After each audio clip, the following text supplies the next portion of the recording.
માડે આજ મારો જન્મ દિવસ છે, આશીર્વાદ આપો.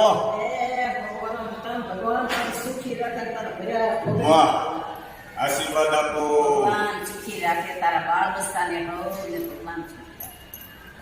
આશીર્વાદ આપો. દોસ્તો, આજે મારા જન્મદિવસ નિમિત્તે વડીલો માતા પિતાના આશીર્વાદ લીધા. ખૂબ સારા આશીર્વાદ મળ્યા. દોસ્તો, આજે મારા જન્મદિવસ નિમિત્તે અલગ અલગ પ્લેટફોર્મ યુટ્યુબ, ફેસબુક અને ઇન્સ્ટાગ્રામના મારા લાડકા મિત્રોએ મને શુભકામનાઓ પાઠવી, મને મારો જન્મદિવસ યાદ અપાવ્યો અને સારા સારા મને આશીર્વાદ આપ્યા. એ બદલ હું હેતલ કુમાર સાવલિયા તમને દિલથી નમન કરું છું, વંદન કરું છું અને આભાર વ્યક્ત કરું છું. મિત્રો, મેં પણ તમને રિપ્લાય આપવાનો પ્રયત્ન કર્યો છે. મોટાભાગના મિત્રોને રિપ્લાય આપી ચૂક્યો છું અને જે મિત્રો બાકી છે એમને હું આપીશ. અને દોસ્તો, ફરીથી તમારો દિલથી આભાર વ્યક્ત કરું છું. મારી સાથે જોડાયેલા રહેજો. આવો ને આવો લાડ પ્રેમ કરતા